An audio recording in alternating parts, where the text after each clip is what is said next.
মন্ত্রিসভা 10 জানুয়ারির আগেই বললেন কাদের। এমপিদের শপথ বৃহস্পতিবার, জানালেন তথ্যমন্ত্রী।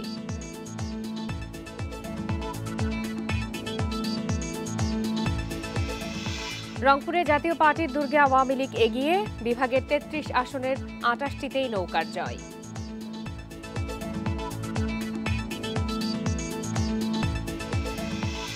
সারা দেশে বই উৎসব উদযাপন, বিনামূল্যে নতুন পাঠ্য বই পাচ্ছে 4 কোটির বেশি শিক্ষার্থী।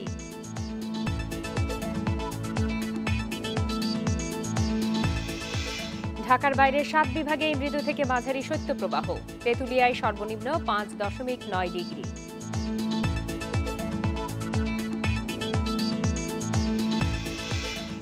আমন্ত্রণ সমগ্র বাংলাদেশে, আপনাদের সাথে আছি আমি ফারহানা লোপা। এতক্ষণ শিরোনাম শুনছিলেন, এবার জানাবো বিস্তারিত। বৃহস্পতিবার শপথ নেবেন একাদশ সংসদের নবম নির্বাচিত সংসদ সদস্যরা, এমনটাই জানিয়েছেন তথ্যমন্ত্রী হাসানুল হক ইনু। সকালে সচিবালয়ে এক সংবাদ সম্মেলনে একথা জানান তিনি। এছাড়া 10 জানুয়ারির মধ্যে নতুন মন্ত্রিসভা গঠন হবে বলে জানিয়েছেন আওয়ামী লীগের সাধারণ সম্পাদক ওবায়দুল কাদের। সকালে ধানমন্ডিতে সাংবাদিকদের একথা জানান তিনি। 30 ডিসেম্বর একাদশ জাতীয় সংসদ নির্বাচনে 288 আসন জয়ের মাধ্যমে নিরঙ্কুশ সংখ্যাগরিষ্ঠতা পায় আওয়ামী লীগের নেতৃত্বাধীন মহাজোট। নতুন সরকার কবে গঠন হবে এমন প্রশ্ন যখন জনমনে, তখন আওয়ামী লীগের সাধারণ সম্পাদক জানালেন 10 জানুয়ারির আগে নতুন মন্ত্রিসভা। সব প্রক্রিয়া, মন্ত্রীদের শপথ, তার আগে এমপিদের শপথ, গ্যাজেট, রাষ্ট্রপতি আহ্বান জানাবেন, সব কিছু মিলিয়ে আমার মনে হয় 10 জানুয়ারির আগে সম্পন্ন হবে। এ সময় জনরায় মেনে নিতে ঐক্যফ্রন্টের প্রতি আহ্বান জানান ওবায়দুল কাদের। পাশাপাশি বিএনপির সাংগঠনিক দুর্বলতার সমালোচনা করেন তিনি। এত বড় একটা দল বিএনপি, যে দলের কোনো সাংগঠনিক কাঠামো নেই। সকালে সচিবালয়ে সংবাদ সম্মেলন করেন তথ্যমন্ত্রী হাসানুল হক ইনু। জানান আনুষ্ঠানিকভাবে বুধবার গেজেট প্রকাশ করবে নির্বাচন কমিশন, তারপরই নবনির্বাচিত সংসদ সদস্যদের শপথ গ্রহণ। 3 তারিখে সংসদ সদস্যরা শপথ নেবেন, তার আগেই কালকেই গেজেট হয়ে যাবে। সুতরাং মহাজোটের সরকার গঠন হতে যাচ্ছে, এটা অবধারিত, এবং আমরা শেখ হাসিনা নেতৃত্বে আমরা নতুন সরকার পাব। 2014 সালের 8 জানুয়ারি বর্তমান মন্ত্রিসভা গঠিত হয়, আর দশম সংসদ শুরু হয়েছিল 28 জানুয়ারি। বন ইবনে কামাল, ইন্ডিপেন্ডেন্ট নিউজ, ঢাকা। নির্বাচনে নিরঙ্কুশ জয় পেয়ে বছরের প্রথম দিনে জাতির পিতা বঙ্গবন্ধু শেখ মুজিবুর রহমানের প্রতিকৃতিতে শ্রদ্ধা জানিয়েছেন আওয়ামী লীগ সভাপতি শেখ হাসিনা। সকাল 10:30টায় ধানমন্ডি 32 নম্বরে শ্রদ্ধা জানান তিনি। বঙ্গবন্ধু স্মৃতি জাদুঘরেও ফুল দিয়ে শ্রদ্ধা জানান আওয়ামী লীগ সভাপতি শেখ হাসিনা। এ সময় আওয়ামী লীগ ও এর বিভিন্ন সহযোগী সংগঠনের জ্যেষ্ঠ নেতারা উপস্থিত ছিলেন। শ্রদ্ধা নিবেদন শেষে 32 নম্বরের বাড়িতে কিছু সময় অবস্থান করেন আওয়ামী লীগ সভাপতি শেখ হাসিনা। পরে সেখান থেকে যান বনানী কবরস্থানে। সেখানে 1975 সালের 15 আগস্ট নিহত শহীদ স্বজনদের সমাধিতে শ্রদ্ধা নিবেদন করেন। ধানমন্ডি 32 নম্বরে জাতির পিতার প্রতিকৃতিতে শ্রদ্ধা নিবেদন শেষে আওয়ামী লীগের সাধারণ সম্পাদক ওবায়দুল কাদের বলেন, ঐক্যফ্রন্টের পুনর্নির্বাচনের দাবি অযৌক্তিক, এটি কখনোই মেনে নেওয়া সম্ভব নয়। উন্নয়ন যাত্রা অব্যাহত রাখাই এখন বড় চ্যালেঞ্জ বলেও জানান ওবায়দুল কাদের। নাটক করেছে সারা বিশ্বকে দেখানোর জন্য এবং নির্বাচনটাকে প্রশ্নবিদ্ধ করার জন্য। তারা নির্বাচনে অংশগ্রহণ করেও তারা নির্বাচনে প্রয়োজনীয় প্রস্তুতি তারা প্রদর্শন করেননি। জাতীয় পার্টির দুর্গ হিসাবে পরিচিত রংপুর এখন অনেকটাই আওয়ামী লীগের দখলে। জেলার 6টি আসনের 4টি আর পুরো বিভাগের 33টি আসনের মধ্যে 28টিতে জিতেছে আওয়ামী লীগ। এসব আসনে কমেছে জাতীয় পার্টির ভোট। দলীয় প্রধান HM এরশাদ টানা 7 বার নির্বাচিত হলেও কমেছে পার্টির জনপ্রিয়তা। নাগরিক সমাজের প্রতিনিধিরা বলছেন, উন্নয়নের ধারায় নিজেদের ভাগ্য পরিবর্তন চাই রংপুরের মানুষ। একাদশ সংসদ নির্বাচনে রংপুর 2, 4, 5 এই 3 আসনে আওয়ামী লীগের সাথে জাতীয় পার্টিরও প্রার্থী ছিল। 30 ডিসেম্বরের ভোটে উন্নত এই আসন থেকে জয়ী হয়েছেন আওয়ামী লীগের প্রার্থীরা। রংপুর 2 আসনে আহসানুল হক ডিউক চৌধুরী নৌকা প্রতীকে পেয়েছেন 1,18,368 ভোট। অন্যদিকে জাতীয় পার্টির আসাদুজ্জামান পেয়েছেন 24,827 ভোট। রংপুর 4 আসনে টিপু মুন্সি নৌকা প্রতীকে পেয়েছেন 1,99,973 ভোট। অন্যদিকে লাঙ্গল প্রতীকে সেলিম বেঙ্গল পেয়েছেন ৭,৩৪৩ ভোট। আর ৫ আসনে মিঠাপুকুর থেকে জাতীয় পার্টির ফখর উজ্জামান জাহাঙ্গীর পেয়েছেন ১২,৫০৯ ভোট। অন্যদিকে এই আসন থেকে আওয়ামী লীগের HN আশিকুর রহমান পেয়েছেন ২,৪৪,৭৫৮ ভোট। বাকি রংপুর ১ ও ৩ আসনে আওয়ামী লীগের একক প্রার্থী না থাকায় জাতীয় পার্টির প্রার্থী জিতেছেন বিপুল ভোটে।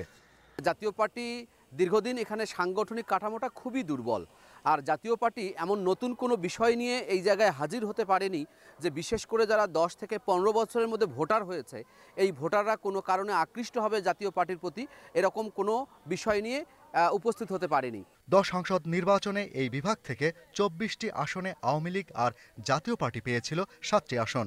এবার একাদশ সংসদ নির্বাচনে রংপুর বিভাগে পঞ্চগড়, ঠাকুরগাঁ, দিনাজপুর, নীলফামারী, কুড়িগ্রাম, লালমনিরহাট, গাইবান্ধা এলাকায় ৩২টি আসনে হয়েছে ভোট।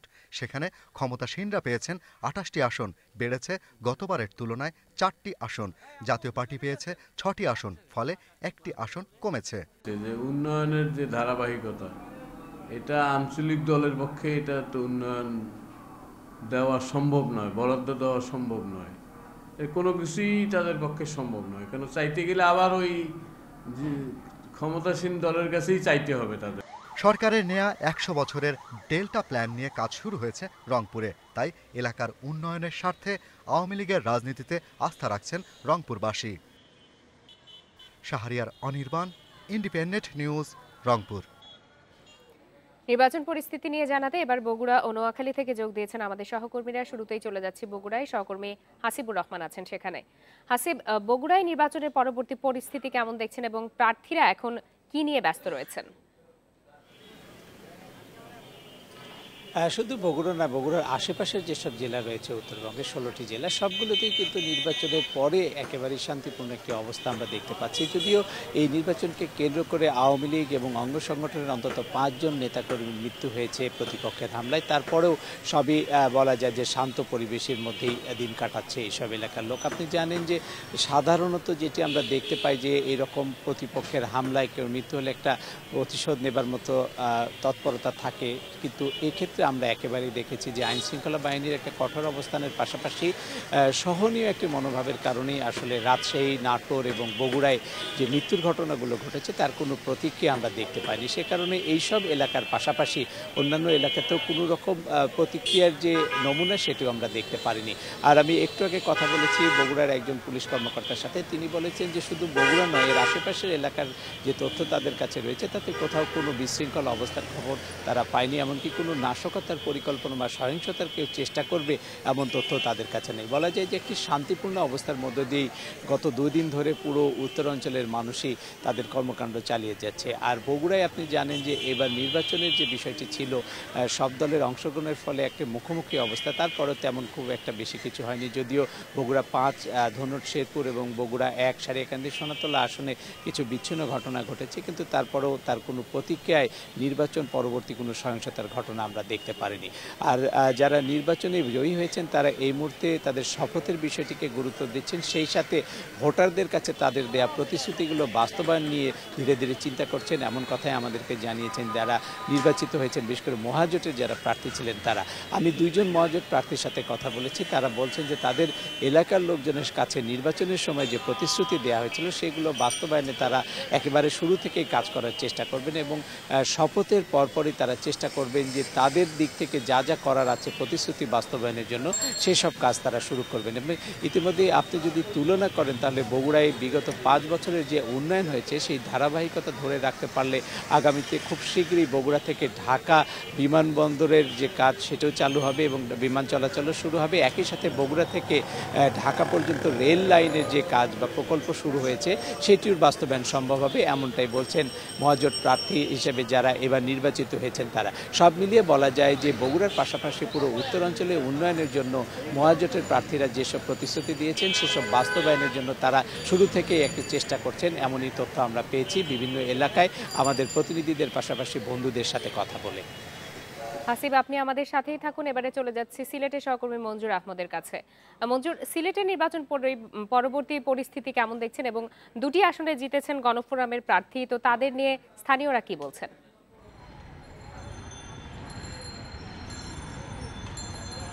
সিলেটে আসলে নির্বাচন পরবর্তী পরিস্থিতি যদি বলি আসলে একেবারেই শান্ত রয়েছে। নির্বাচনের দিনে আসলে সিলেটে কিছু বিচ্ছিন্ন ঘটনা ঘটেছিল, বিশেষ করে বালাগঞ্জ উপজেলায় এক ছাত্রদল নেতা নির্বাচনের সংঘাতে নিহত হয়েছিলেন। এর বাইরেও কিন্তু বেশ কিছু কেন্দ্রে আমরা দেখেছি যে আওয়ামী লীগ এবং বিএনপি সমর্থকদের মধ্যে ধাওয়া পাল্টা দেওয়া এবং সংঘর্ষের ঘটনা ঘটেছে, কিন্তু নির্বাচন পরবর্তী সময়ে আসলে আমরা কোথাও কোনো ধরনের অপ্রীতিকর কোনো ঘটনার খবর পাচ্ছি না এবং কোনো ধরনের সহিংসতার খবরও পাচ্ছি না। এর মূল কারণই হচ্ছে যে আইন শৃঙ্খলা রক্ষাকারী বাহিনীর তৎপরতা আছে। নির্বাচনের আগের দিন থেকে নির্বাচনের দিনে তার পরের দিন সহ আজকেও আমরা দেখতে পাচ্ছি যে সবগুলো গুরুত্বপূর্ণ মুড়ে মুড়ে কিন্তু পুলিশের অবস্থান আছে, পাশাপাশি স্ট্রাইকিং ফোর্স হিসাবে র্যাব আছে, বিজিবি দায়িত্ব পালন করছে, সেনাবাহিনীও কিন্তু মাঠে রয়েছে। সে কারণে কিন্তু নির্বাচন পরবর্তী কোনো ধরনের সহিংসতা সিলেটে হচ্ছে না। আর আপনি জানেন যে সিলেট বিভাগের 19টি সংসদীয় আসন রয়েছে। এই 19টি আসনের মধ্যে আওয়ামী লীগ নেতৃত্বাধীন মহাজোট আসলে 17টিতে জয়লাভ করেছে, আর 2টিতে জাতীয় ঐক্যফ্রন্টের গণফোরামের 2জন প্রার্থী বিজয়ী হয়েছেন। সেক্ষেত্রে আসলে সিলেট 2 আসনে গণফোরামের মুকাব্বির খান তিনি আসলে বিজয়ী হয়েছেন এখান থেকে। এই আসনে মূল ফ্যাক্টরটা ছিল যে এখানে নিখোঁজ বিএনপি নেতা এম ইলিয়াস আলীর স্ত্রী আসলে এখানে নির্বাচন করছিলেন। হঠাৎ করে নির্বাচনের মাঝখানে একটা রিট আবেদনের কারণে তিনি নির্বাচন করতে পারছিলেন না। তখন কিন্তু এই মুকাব্বির খানকে বিএনপি সহ এই এলাকায় যে স্থানীয় মানুষ, যেহেতু ইলিয়াস আলী নিখোঁজ, তার একটা এখানে সিম্পিতির কাজ করেছিল, সে কারণে তাকে তারা সমর্থন দিয়েছেন এবং তিনি নির্বাচিত হয়েছেন। তো মানুষের আর কুলাউড়া 2 আসনে গণফোরামের একজন প্রার্থী সুলতান মোহাম্মদ মনসুর, তিনি সাবেক আওয়ামী লীগ নেতা ছিলেন, তিনিও কিন্তু জয়লাভ করেছেন। মানুষ যেটা বলছে মুকাব্বির খানের বিষয়টা একটু ভিন্ন, কিন্তু সুলতান মনসুর তিনি আগে আওয়ামী লীগের রাজনীতি করতেন, এলাকায় তার বিপুল জনপ্রিয়তা আছে, সে কারণে তিনি সেখানে জয়লাভ করতে পেরেছেন। এর বাইরে কিন্তু আপনাকে যদি বলি সিলেট জেলায় আসলে 6টি নির্বাচনী আসনের মধ্যে 5টিতেই আওয়ামী লীগ নেতৃত্বাধীন মহাজোট জিতেছে, কিন্তু এখানে 44 জন প্রার্থী নির্বাচনে প্রতিদ্বন্দ্বিতা করেছিলেন। কিন্তু আমরা দেখেছি যে শুধু আওয়ামী লীগ নেতৃত্বাধীন এবং ঐক্যফ্রন্টের যারা প্রার্থী আছেন তারাই আসলে নির্বাচনের মূল প্রতিদ্বন্দ্বিতা ছিলেন। বাকি 31 জন প্রার্থী আছেন, তাদের কিন্তু জামানত বাজেয়াপ্ত হয়েছে। আমি যদি বিশেষ করে 2টি আসনের কথা বলি, সিলেট 2 আসন এবং সিলেট 5 আসন, এই 2 আসনের জাতীয় পার্টির 2জন সংসদ ছিলেন, তারা কিন্তু গত 10ম জাতীয় সংসদ নির্বাচনে এই 2 আসন থেকে সংসদ নির্বাচিত হয়েছিলেন, তাদেরও কিন্তু জামানত বাজেয়াপ্ত হয়েছে, এবার তারা নির্বাচনে অংশ নিয়েছিলেন। তো আর যদি পুরো সিলেটের পরিস্থিতি যদি আপনাকে বলি, এই মুহূর্তে নির্বাচনের পরবর্তী সময়ে কিন্তু সিলেটের যে সার্বিক পরিস্থিতি শান্ত রয়েছে। সিলেট ও বগুড়া থেকে নির্বাচন পরবর্তী পরিস্থিতি সম্পর্কে বিস্তারিত জানাচ্ছিলেন আমাদের সহকর্মীরা। চলে যাচ্ছে পরের প্রসঙ্গে। 1991 থেকে 2001 সাল পর্যন্ত আওয়ামী লীগ বিএনপি ভাগ করে নেয় ময়মনসিংহের 11টি আসন। তবে 2008 সাল থেকে 11 আসনই চলে যায় আওয়ামী লীগের দখলে। সেই ধারা অব্যাহত রয়েছে 2014 এবং 2018 সালের নির্বাচনেও। 11টি সংসদীয় আসন নিয়ে ময়মনসিংহ জেলা। 1991 থেকে 2001 পর্যন্ত 4টি নির্বাচনেই আসন ভাগাভাগি করে নিয়েছে বিএনপি আওয়ামী লীগ। 2008 সাল থেকে ময়মনসিংহ পরিণত হয় আওয়ামী লীগের দুর্গে। সবকটি আসনেই জয় পায় আওয়ামী লীগ প্রার্থীরা। 2014 সালের নির্বাচনে আওয়ামী লীগের সাথে 4 আসনে ভাগ বসায় জাতীয় পার্টি। এবারও এই জেলার সবগুলো আসনই মহাজোটের দখলে। 2টিতে লাঙ্গল প্রতীকে জাতীয় পার্টি, অন্যগুলোতে নৌকা প্রতীকে আওয়ামী লীগ প্রার্থীরা বিজয়ী হয়েছেন বড় ব্যবধানে। মহাজোট সরকারের সময় বিভাগে উন্নীত হয় ময়মনসিংহে অবকাঠামোগত উন্নয়ন সহ নানা ক্ষেত্রে অগ্রগতি আরও এগিয়ে যাবে, এমন প্রত্যাশা থেকেই নৌকা লাঙ্গলের বড় বিজয়। আমাদের দাবিটা হচ্ছে আগামীতে যেন আওয়ামী লীগ সেই উন্নয়নের ধারাটা অব্যাহত রাখে। তাদের কাছ থেকে যে ভালো কাজগুলো পেয়েছি, ইনশাল্লাহ সামনেও আমরা সেই ধরনের কাজগুলো আশা করি তাদের কাছে এবং পাবো। তবে ফলাফল নিয়ে ভিন্ন মত বড় 2 দলের। হাসি পায় তামাশা করে যে নির্বাচন জনগণকে ধোঁকা দিয়েছে, রাতের আধারেই 30% ভোট। আমাদের বিভিন্ন প্রতিষ্ঠান আছে যাদের ভাবমূর্তি ছিল, ক্ষুণ্ণ করে তাদেরকে দিয়ে ভোটের সিল মেরে তারা ভোটের ফল প্রকাশ করেছে। তারা কখনো শান্তিপূর্ণ পরিবেশ চায় নাই। যদি তারা শান্তিপূর্ণ পরিবেশ চাইতো, সরকার কখনোই হার্ডলাইনে যেতে পারতো না। তারা জ্বালাপুরা আন্দোলন করিয়া বাসে লোক মারছে। সুশীল সমাজের প্রতিনিধিরা বলছেন বিএনপির রাজনৈতিক অবস্থান জনগণের কাছে পরিষ্কার নয় বলেই তাদের ভরাডুবি। যে সন্ত্রাসের জনপদ বাংলাদেশ তৈরি হয়ে গিয়েছিল। মানুষ সম্ভবত এটির পুনরাবৃত্তি চায়নি, বিধায়ী মনে করেছে আমরা ধারাবাহিকতা চাই, এস্টাবলিশমেন্ট যেভাবেই আছে চলুক। দলের সংস্কার ও অতীতের ভুল শুধরে বিএনপি আবারও পুরনো জনপ্রিয়তা ফিরে পেতে পারে বলে মনে করেন সুশীল সমাজের প্রতিনিধিরা। আসিফ জামান সুমিত, ইন্ডিপেন্ডেন্ট নিউজ, ময়মনসিংহ। ধানের শীষ প্রতীক নিয়েও ভরাডুবি হয়েছে জামায়াতের 22 নেতার। কয়েকটি আসনে দ্বিতীয় অবস্থানও ধরে রাখতে পারেনি নিবন্ধন হারানো দলটির প্রার্থীরা। রাজনৈতিক বিশ্লেষকরা বলছেন জামায়াতের অতীত ভূমিকার কারণে জনপ্রিয়তা হারিয়েছে দলটি। এ কারণে ধানের শীষ নিয়েও শেষ রক্ষা হয়নি তাদের।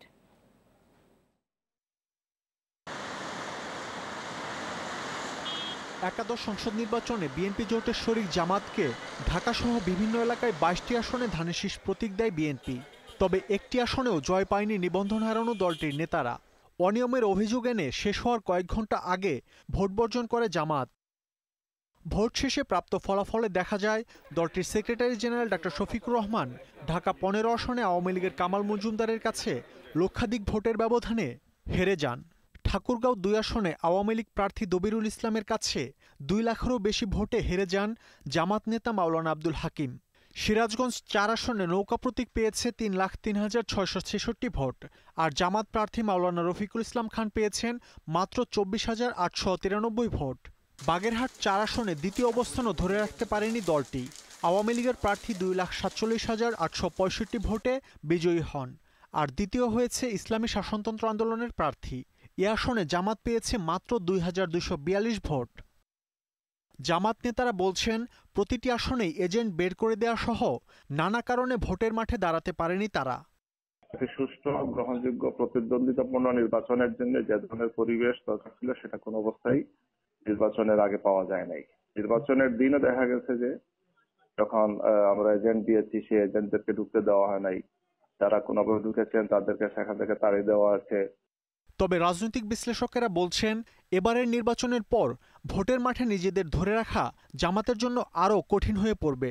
বিএনপির যে নাজেহাল অবস্থা আমরা দেখলাম এবারের নির্বাচনে, তো তার উপর নির্ভরশীল জামাতের অবস্থা তো বোঝাই যাচ্ছে। তো জামাতের একজনও নির্বাচিত না হওয়ার পেছনে আমার মনে হয় যে জামাত বিএনপি যে সমীকরণ, এটার বোধহয় এখানেই সমাপ্তি। নিবন্ধন হারানো এ দলটি অস্তিত্ব টিকিয়ে রাখতে নতুন কৌশল নিতে পারে বলেও মনে করেন রাজনৈতিক বিশ্লেষকেরা। মাহমুদ শরীফ, ইন্ডিপেন্ডেন্ট নিউজ, ঢাকা। হবিগঞ্জের রাজাকার কমান্ডার মধুবাহিনীর প্রধান মধু মিয়া তালুকদার সহ 2 জনের বিরুদ্ধে মানবতা বিরোধী অপরাধের চূড়ান্ত তদন্ত প্রতিবেদন প্রকাশ করেছে আন্তর্জাতিক অপরাধ ট্রাইব্যুনালের তদন্ত সংস্থা। সকালে ধানমন্ডিতে সংস্থার কার্যালয়ে এই প্রতিবেদন প্রকাশ করা হয়।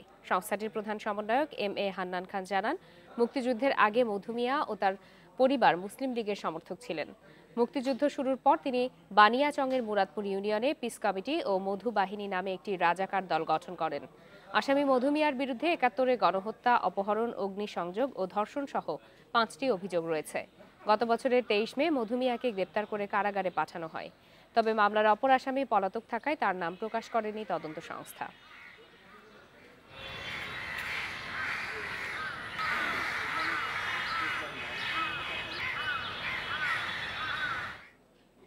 আমরা আবারও জানবো নির্বাচন পরবর্তী পরিস্থিতি। এবারে নির্বাচন পরবর্তী পরিস্থিতি নিয়ে জানাতে চট্টগ্রাম ও কুমিল্লা থেকে যোগ দিয়েছেন আমাদের সহকর্মীরা। প্রথমেই চলে যাচ্ছি চট্টগ্রামে, সেখান থেকে আমাদের সাথে যোগ দিয়েছেন সহকর্মী ইফতেখার ফয়সাল। ইফতেখার, নির্বাচনে পরাজিত প্রার্থীদের বক্তব্য কি এমন ফলের পর সেখানকার বিশ্লেষকরা কি বলছেন?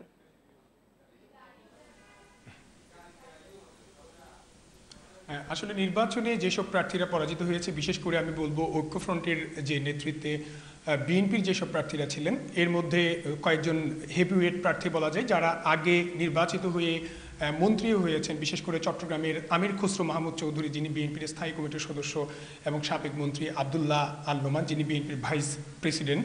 তো তারা গতকাল একটি বিবৃতি দিয়েছেন গণমাধ্যমে। তারা বলেছেন মূলত তাদের এজেন্ট দেওয়ার মতো পরিস্থিতি ছিল না, তাদের এজেন্টকে যে সেখান থেকে বের করে দেওয়া হয়েছে এবং বিভিন্ন জায়গায় তাদের মামলা সহ অন্যান্য হয়রানির কারণে তারা ভোট কেন্দ্রে যেতে পারেননি এবং তারা বলেছেন প্রশাসন যন্ত্রকে ব্যবহার করে এই নির্বাচন অনুষ্ঠিত হয়েছে, এমনটি তারা দাবি করেছেন। তবে একটি বিষয় লক্ষ্য করার মতো, সেটি হচ্ছে আমরা যদি 2014 সালের নির্বাচনকে বাদও দিই, সেই ক্ষেত্রে 2008 সালের নির্বাচনকে যদি মানদণ্ড হিসেবে ধরা হয়, তাহলে দেখা যায় যে সেই নির্বাচনে বিএনপি প্রার্থীরা অংশ নিয়েছিল, সেখানে প্রায় অনেকগুলো আসনে বিএনপি প্রার্থীরা জয়ী হয়েছিলেন, কিন্তু এবারে এসে একবার একটি আসনও আসলে বিএনপি প্রার্থীদের হাতে ছিল না, যার কারণে বিএনপি নেতাকর্মীদের মধ্যে এক ধরনের হতাশা আমরা লক্ষ্য করেছি। কারণ এবার ভোটের যে হিসাব, সেই হিসাবও কিন্তু এবার ভোটের সংখ্যা অনেক বেড়েছে। কারণ যেখানে 2008 সালে চট্টগ্রামে প্রায় 82% যে ভোট পড়েছে, এবারও প্রায় 80% মতো ভোট পড়েছে। তো এর মধ্যে বিএনপির অনেক প্রার্থীকে আমরা দেখেছি তাদের আসনে 4000-এরও কম ভোট পেয়েছে। তো এই বিষয়টি নিয়ে আসলে নেতাকর্মীরা তারা নিজেদের মতো আলাপ আলোচনা করছেন। আর এখানকার যারা রাজনৈতিক বিশ্লেষক আছেন তাদের সঙ্গে আমাদের কথা হয়েছে, তারা বলছেন মূলত কয়েকটি বিষয় এক্ষেত্রে কাজ করেছে। বিশেষ করে গত নির্বাচনের আগে আওয়ামী লীগের পক্ষ থেকে যেসব নির্বাচনের প্রতিশ্রুতি দেওয়া হয়েছিল তার অনেকগুলোই বাস্তবায়ন হয়েছে, এবং বিশেষ করে চট্টগ্রামকে ঘিরে যে উন্নয়ন পরিকল্পনা, সেই উন্নয়নের যে প্রতিশ্রুতিগুলো বাস্তবায়ন হওয়ার কারণে, বিভিন্ন উন্নয়ন কর্মকাণ্ড চালানোর কারণে মানুষের মধ্যে এক ধরনের আস্থা এসেছে। আর দ্বিতীয়ত যে বিষয়, জামায়াতকে নিয়ে অনেকের মধ্যে, বিএনপি নেতাকর্মীদের মধ্যে অনেক জায়গায় অস্বস্তি রয়েছে। তো এই বিষয়টি তারা মনে করেন যে এটাও ভোটের ক্ষেত্রে সাধারণ মানুষের মধ্যে প্রভাব পড়েছে বলে তারা মনে করেন। আর এর বিষয়গুলো নিয়ে আসলে তারা, বিএনপি নেতাকর্মীরা এখনো পর্যন্ত এক ধরনের অস্থিতিশীল অবস্থার মধ্যে আছেন। তারা যদিও তাদের যে কেন্দ্রীয় হাইকমান্ড, সেই হাইকমান্ডের দিকে তাকিয়ে আছেন। আর যেসব প্রার্থীরা বিজিত হয়েছেন তারা কিন্তু গতকাল থেকেই এক ধরনের উৎসবমুখর পরিবেশে তারা, তাদের যেসব নেতাকর্মী এবং সমর্থকরা রয়েছেন তারা এটি বিজয়টাকে উদযাপন করছেন। এবং পাশাপাশি আমরা দেখেছি যে কোনো জায়গায় যাতে আইনশৃঙ্খলা পরিস্থিতির অবনতি না হয় সে বিষয়টিও নিশ্চিত করার জন্য তারা কাজ করে যাচ্ছেন। এবং কোনো ধরনের, জানতে চাচ্ছিলাম আইনশৃঙ্খলা পরিস্থিতি, যে চট্টগ্রামের পটিয়া ও বাঁশখালীতে কিন্তু সহিংসতায় হতাহতের ঘটনা ঘটেছে, তো এলাকাগুলোতে সার্বিক নিরাপত্তা ব্যবস্থা এখন কেমন দেখছেন এবং আহতদের সবশেষ কি অবস্থা?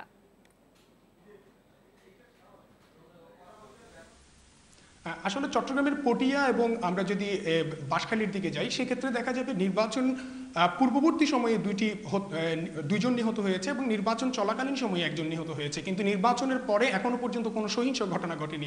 এবং আমরা আইনশৃঙ্খলা বাহিনীকে দেখেছি মূলত এইসব এলাকাকে ঘিরে তাদের একটা বাড়তি যে নিরাপত্তামূলক ব্যবস্থা আগে থেকেই ছিল, এবং তারা সেটি এসব ঘটনা ঘটার পরে এটি আরও বেশি জোরদার করেছেন। এবং যারা আহত আছেন এর মধ্যে কিছু এখনো পর্যন্ত চিকিৎসাধীন রয়েছেন, এবং অনেকেই এরই মধ্যে আসলে হাসপাতাল থেকে তাদের নিজের ঘরে ফিরে গেছেন। আমরা আইনশৃঙ্খলা বাহিনীর কর্মকর্তাদের সঙ্গে কথা বলেছি, তারা বলছেন নির্বাচন পরবর্তী সহিংসতা মোকাবেলায় এমনিতেই আগে থেকে তাদের প্রস্তুতি রয়েছে। এর বাইরে গত রাতে যেহেতু 31st নাইট ছিল এবং আজকে ইংরেজির যে নতুন বছর, সেই নতুন বছরের শুরু, এই নতুন বছরের শুরুতে কোনো অনুষ্ঠানকে ঘিরে যাতে কোনো ধরনের অপ্রীতিকর ঘটনা না ঘটে সেই সব বিষয় বিবেচনায় নিয়ে আসলে তারা সব এলাকায় কাজ করে যাচ্ছেন। আর পাশাপাশি যেসব প্রার্থীরা বিজিত হয়েছেন তাদের নেতাকর্মীরাও যাতে কোনো জায়গায় যে সহিংস যে কোনো কর্মকাণ্ড না ঘটে সেই বিষয়টি নিশ্চিত করার জন্য কাজ করে যাচ্ছেন। আমাদের সাথেই থাকুন। এবারে একটু কুমিল্লার পরিস্থিতি জেনে আসি। সেখান থেকে আমাদের সাথে যোগ দিয়েছেন সহকর্মী তানভীর খন্দকার। তানভীর, কুমিল্লায় নির্বাচনী সহিংসতায় 2 জন নিহত হয়েছিলেন, তো এখন আইন শৃঙ্খলা পরিস্থিতি কেমন দেখছেন আপনি? আপনি যেটি বলেছেন যে কুমিল্লার নাঙ্গলকোট এবং চাঁদিনা দুটি এলাকায় নির্বাচনের দিন দুটি সহিংসতায় 2 জন নিহত হয়েছে। তারপর কিন্তু এরপরে এই যে নাঙ্গলকোট থানা এবং চাঁদিনা থানায় 2টি মামলা হয়েছে। নাঙ্গলকোট থানায় এই যে নিহত হয়েছেন বাচ্চু মিয়া, তার ছেলে নাসিরউদ্দিন বাদী হয়ে অজ্ঞাতদের আসামি দেখিয়ে একটি মামলা করেছেন, এবং চাঁদিনা থানায় মামলাটি করেছে পুলিশ বাদী হয়ে। তো সেখানকার যে 2 জন ভারপ্রাপ্ত কর্মকর্তা আছেন আমরা তাদের সাথে কথা বলেছি যে এই নির্বাচনের পর দিন থেকে কিন্তু ওই এলাকাগুলোতে, কুমিল্লা ও চট্টগ্রাম থেকে নির্বাচন পরবর্তী পরিস্থিতি নিয়ে জানাচ্ছিলেন আমাদের সহকর্মীরা। সারা দেশে বই উৎসবে বিতরণ করা হচ্ছে 35 কোটিরও বেশি নতুন বই। নতুন বছরের শুরুতেই শিক্ষার্থীদের মাঝে বই বিতরণের এমন উৎসব বিশ্বের আর কোনো দেশে দেখা যায় না। এবছর 4.25 কোটি শিক্ষার্থী পাচ্ছে নতুন বই। অপেক্ষায় ছোট ছোট শিক্ষার্থীরা, এ অপেক্ষা নতুন পাঠ্য বইয়ের। নতুন বই যখনই হাতে এলো উচ্ছ্বাসে ফেটে পড়ল শিক্ষার্থীরা। নতুন বই পেয়ে আমি খুবই আনন্দিত, খুবই উচ্ছ্বাসিত। মাননীয় প্রধানমন্ত্রী শেখ হাসিনা ও আমাদের প্রধান শিক্ষক ও আমাদের সহকারী শিক্ষককে আমি খুবই ধন্যবাদ জানাচ্ছি। ভালো লেগেছে, আমরা নতুন বছর নতুন বই আমরা পেয়ে খুব ভালো লেগেছে, এটা আমরা খুব আনন্দিত। চট্টগ্রামের বিভিন্ন স্কুলে উৎসবমুখর পরিবেশে নতুন বছরের প্রথম দিনে শিক্ষার্থীদের হাতে বই তুলে দেওয়া হয়। এখানে আমাদের মাধ্যমিক, প্রাথমিক এবং ইবতেদায়ী মাদ্রাসা যেগুলো রয়েছে তাদের মধ্যে এই বইগুলো বিতরণ হচ্ছে। আসলে এই বই বিতরণ কার্যক্রমটা is really a very big challenge for the government. বরিশালে মুকুল স্মৃতি বিদ্যালয়ে বই উৎসবের উদ্বোধন করেন জেলা প্রশাসক। রাজশাহীতে বছরের শুরুতে নতুন বই পেয়ে শিক্ষার্থীদের চোখে মুখে খুশির ঝিলিক। প্রত্যেকটা শিক্ষার্থী প্রত্যেকটা সাবজেক্টের বই পেয়েছে। এর আগে হয়তো একটা সাবজেক্ট 2 দিন পরে আসতো, এবার একদম 100% বই বাচ্চারা হাতে পেয়েছে এবং বাচ্চাদের উপস্থিতি কেন জানি গতবারের চেয়ে অনেক বেশি। সিলেটে প্রাথমিকে 5 লাখ শিক্ষার্থীর মাঝে 25 লাখের বেশি এবং মাধ্যমিক পর্যায়ে প্রায় 4,42,000 শিক্ষার্থীকে 58 লাখের বেশি নতুন বই দেয়া হয়। বিপুল উৎসাহ উদ্দীপনার মধ্য দিয়ে বগুড়া, ফরিদপুর, ঝিনাইদহ, লক্ষ্মীপুরেও শিক্ষার্থীদের হাতে তুলে দেওয়া হয় নতুন বই। নতুন বছরের প্রথম দিনে বই পেয়ে আসলে অনেক খুশি লাগতেছে। নতুন বছরের প্রথম দিনে অনেক সুন্দর সুন্দর বই পেয়েছি, সেজন্য খুব ভালো লাগে। এদিকে পাবনা, নোয়াখালী, সাতক্ষীরা, ফেনী, হিলি, পটুয়াখালী, হবিগঞ্জ, নেত্রকোনা, ঝালকাঠি সহ সারা দেশে নতুন বইয়ের রঙিন প্রচ্ছদে উদ্বেলিত হয়ে ওঠে শিক্ষার্থীদের মন। Atif Anjuman, independent news desk.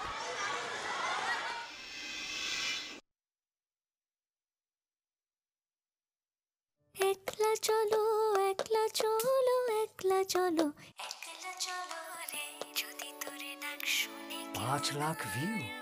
ইঞ্জিনিয়াররা কিন্তু গানও গাইতে পারে বাবা। স্বপ্নগুলো পূরণ হোক ফাস্টেস্ট ইন্টারনেটে। এখন গ্রামীণফোন ও ম্যাক্সিমাস দিচ্ছে মাত্র 3,499 টাকায় Maximus D7 4G smartphone. Grameenphone.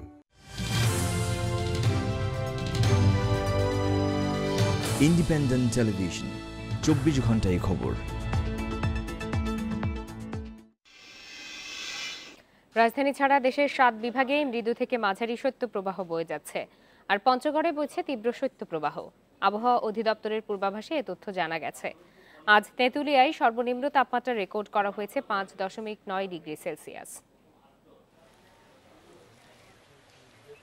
গতকাল দেশের সর্বনিম্ন 5.1 ডিগ্রি সেলসিয়াস তাপমাত্রা রেকর্ড করা হয় পঞ্চগড়ে। ঘন কুয়াশা আর ঠান্ডায় বিপর্যস্ত জনজীবন। খুব ঠান্ডা, ঠান্ডা আরো বেশি হবে বলে মনে হচ্ছে। থেকে তো শীতটা একটু ঠান্ডাটা বাড়ে গেছে, তারপর আমাদেরকে শাক তুলতে হয়, না তুললে আমার নষ্ট হয়ে যাবে। কুড়িগ্রামের শীতে চরম ভোগান্তি ছিন্নমূল মানুষের। শুধু রাতেই নয়, সারাদিনই কনকনে ঠান্ডার সঙ্গে বইছে হিমেল বাতাস। ঠান্ডার কারণে কাজকর্ম করিবার পাওয়াছি না, সংসারে খুব অভাব। মেহেরপুরের মৃদু শৈত্যপ্রবাহের কারণে বেড়েছে শীতের তীব্রতা। জীবিকার প্রয়োজনে কাজে বেরিয়ে বিপাকে পড়েছেন নিম্ন আয়ের মানুষ।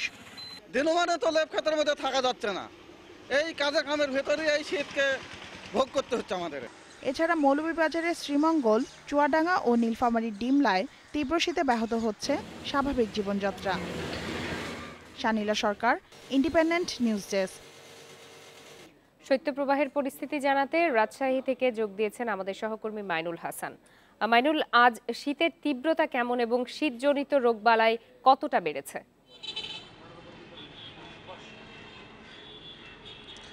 রাজশাহীতে কিন্তু গত 29 ডিসেম্বর এই মৌসুমের সর্বনিম্ন তাপমাত্রা রেকর্ড করা ছিল 5.8 ডিগ্রি সেলসিয়াস। এরপরে কিন্তু ক্রমে তাপমাত্রা বাড়তে শুরু করেছে, কিন্তু শীতের যে তীব্রতা সেটি কিন্তু কমেনি। কারণ হিমেল বাতাসের কারণে যে হিমেল বাতাস, এতে কিন্তু শীতের তীব্রতা কিছুটা হলেও কমেনি, কিন্তু বরং বেড়েছে আরও। রাজশাহীতে আজকে যদিও সর্বনিম্ন তাপমাত্রা 10 ডিগ্রি সেলসিয়াস রেকর্ড করা হয়েছে, যা বিগত কয়েকদিনের তুলনায় অনেক বেশি, তবে শীতের তীব্রতা কমেনি। তো আবহাওয়া অফিসের যে রাজশাহী আবহাওয়া অফিসের ইনচার্জ বা ভারপ্রাপ্ত কর্মকর্তা আব্দুল মান্নান, তার সাথে আবার কথা তিনি বলছেন মূলত তাপমাত্রা বেশি হলেও সূর্যের তীব্রতা, যেহেতু আকাশে কিছুটা কুয়াশা আছে, কুয়াশার কারণে সূর্যের যে তীব্রতা সেইটি কিন্তু ভূপৃষ্ঠে পৌঁছাতে অনেক দেরি হচ্ছে, বা পুরো তার সূর্যের যে তীব্রতা সেটি কিন্তু পৌঁছাতে পারছে না, যে কারণে শীতের যে তীব্রতা সেইটি কিন্তু বেড়েছে, এবং যে হিমেল বাতাস সে কারণে কিন্তু শীতের তীব্রতাটা বাড়িয়ে তুলেছে। এবং তিনি বলছেন যে জানুয়ারিতে সাধারণত শীতের তীব্রতা কিছুটা বেড়ে থাকে এবং তাপমাত্রা কমে থাকে। তো তিনি যেটি জানিয়েছেন আমাদেরকে যে জানুয়ারির প্রথম প্রথম সপ্তাহে অথবা দ্বিতীয় সপ্তাহে নাগাদ আরেকটি শৈত্যপ্রবাহ রাজশাহীর উপর দিয়ে বয়ে যাবে এবং তাপমাত্রা যেহেতু 5.8 সর্বনিম্ন আছে, সেটি কিন্তু 5.1-2 নামতে পারে বলে আমাদেরকে জানিয়েছে। শীতের যে কারণে যে ভোগান্তির কথা একটু বলি, যে শীতের কারণে মূলত ভোগান্তি শিশু এবং বয়স্ক থেকে সব ধরনের মানুষেরই কিন্তু ভোগান্তি আমরা দেখেছি, যে রাজশাহী মেডিকেল কলেজ হাসপাতালে শিশু এবং বয়স্ক সব ধরনের রোগী কিন্তু বিভিন্ন ধরনের শীতজনিত নানা রোগে আক্রান্ত হয়ে ভর্তি হতে আমরা দেখেছি। এছাড়াও যে ছিন্নমূল মানুষ আছে এই শীতের কারণে কিন্তু তারাও দুর্ভোগে রয়েছে। আমরা জেলা প্রশাসকের সাথে কথা বলেছি, তিনি আমাদেরকে জানিয়েছেন যে রাজশাহীর 9টি যে উপজেলায় কিন্তু 30,000 এবং রাজশাহী নগরীর জন্য 10,000 শীতবস্ত্র তাদের কাছে মজুদ আছে। নির্বাচন চলাকালীন সময়ের কারণে তারা বিতরণ করতে পারেনি, যেহেতু নির্বাচন শেষ হয়েছে আগামী 2-1 দিনের মধ্যেই সেগুলো বিতরণ করা হবে বলে আমাদেরকে জানিয়েছেন। আর এই শীতের কারণে কিন্তু রাজশাহীর যে সবজির আবাদ বা কৃষিতে কিছুটা প্রভাব পড়ার শঙ্কা করছেন কৃষকরা। তারা বলতেন যে কুয়াশাটা আছে, এই কুয়াশা যদি আরও কয়েকদিন স্থায়ী থাকে সেক্ষেত্রে কিন্তু বোরোর যে বীজতলা এবং আলুর যে চারা সেটাতে একটু আক্রান্ত হওয়ার সম্ভাবনা আছে বলে তারা আমাদেরকে জানিয়েছেন। রাজশাহী থেকে শীতের প্রকোপের খবর জানাচ্ছিলেন আমাদের সহকর্মী। টানা 4 দিন বন্ধের পর আমদানি রপ্তানি চালু হয়েছে বিভিন্ন স্থলবন্দরে। সংসদ নির্বাচনের ছুটি ও ব্যাংক হলিডেকে কেন্দ্র করে বন্ধ ছিল বন্দরের কার্যক্রম। সকালে বেনাপোল পেট্রাপোল স্থলবন্দরে প্রবেশ করেছে 37 ট্রাক পণ্য। ভারতে রপ্তানি হয়েছে 46 ট্রাক পণ্য। সাতক্ষীরার ভোমরা স্থলবন্দরেও শুরু হয়েছে আমদানি রপ্তানি কার্যক্রম। এদিকে বাংলা হিলি C&F এজেন্ট অ্যাসোসিয়েশনের সাধারণ সম্পাদক জানিয়েছেন 28 থেকে 31 ডিসেম্বর 4 দিনের জন্য হিলি স্থলবন্দরে কার্যক্রম বন্ধ ছিল। নতুন বছরের প্রথম দিন আমদানি রপ্তানি চালুর মাধ্যমে বন্দরের কার্যক্রম চালু হয়েছে। পাশাপাশি বন্দরের অভ্যন্তরে পণ্য ওঠানামার কাজও চলছে।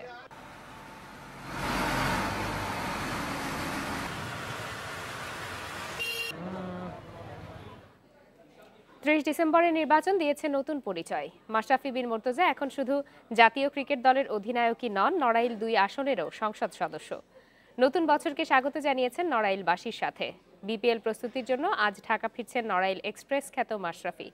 তার আগে নড়াইল পৌরসভায় 300 আদিবাসী পরিবারের সাথে কিছু সময় কাটান টাইগার অধিনায়ক। মাশরাফিকে নিজস্ব রীতি অনুযায়ী বরণ করে নেয় আদিবাসী সম্প্রদায়। এ সময় এলাকার উন্নয়নে ভূমিকা রাখার প্রতিশ্রুতি দেন মাশরাফি বিন মুর্তজা।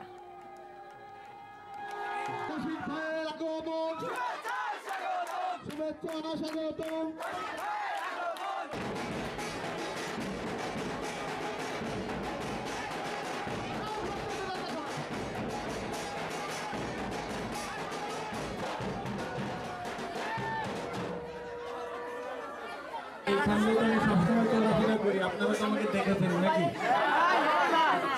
দেখেছেন, কোনো সমস্যা হলে বা যে কোনো কিছু হলে আপনারা বলবেন, আমি যথাসাধ্য চেষ্টা করব আপনাদের সমস্যাগুলো দেখার। এছাড়া আমার আর কিছু বলার নেই। আপনারা সবাই দোয়া করবেন যেন ভালোভাবে চলতে পারি, ভালোভাবে থাকতে পারি, এটাই। প্রীতি ফুটবল টুর্নামেন্ট খেলতে ভারত গেছে সোনালী অতীত ফুটবল দল। হুগলি সহ 4টি জেলায় টুর্নামেন্টে অংশ নেবে দলটি। বাংলাদেশ ও ভারতের মধ্যে সৌহার্দ্য বাড়িয়ে নিতে প্রায়ই আয়োজন করা হয় এ ধরনের টুর্নামেন্ট। এরই ধারাবাহিকতায় ভারত গেছে সোনালী অতীত ক্লাবের 20 সদস্যের দল। হুগলি ছাড়াও বর্ধমান ও কল্যাণীতে খেলার কথা রয়েছে তাদের। যাওয়ার আগে বেনাপোলের ফুটবলারদের সঙ্গে মত বিনিময় করেন তারা। টুর্নামেন্ট শেষে 6 জানুয়ারি দেশে ফিরবে সোনালী অতীত ফুটবল দল।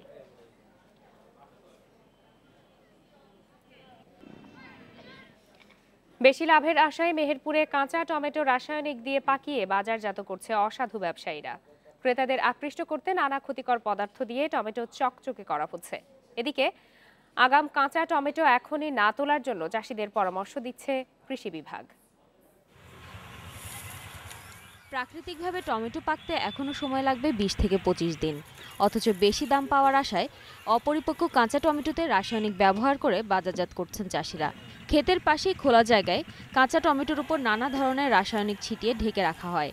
কয়েকদিন পর সেগুলো লাল হয়ে উঠলে তা বিক্রির উপযোগী হয়ে ওঠে। এক ধরনের ওষুধ পাওয়া যায়, এগুলো আমরা দিলে খুব আগে দ্রুত পেকে ওঠে এবং কালার চলে আসে, এগুলো আমরা বাজারে বিক্রি করতে পারি। তেল দিলে টমেটো চকচকে হবে, জনগণ আকর্ষণ হবে, টমেটোটা নেবে ভালো। কাঁচা টমেটো পাকাতে গার্ডেন, রাইপেন, ইভাফোন সহ বিভিন্ন নামের ক্ষতিকর রাসায়নিক ব্যবহার করা হয়।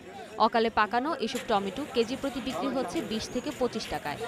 সে টমেটো দেখতে অনেক সুন্দর পাকা, কিন্তু টমেটোটা যখন ভাঙা হয় কিন্তু ভিতরে দেখা যায় সম্পূর্ণ কাঁচা। বেশি লাভের আশায় চাষিদের কাঁচা টমেটোতে রাসায়নিক ব্যবহারের কথা জানিয়েছে কৃষি বিভাগও। একই সাথে এসব টমেটো বাজারজাত না করার উৎসাহ দিচ্ছেন তারা।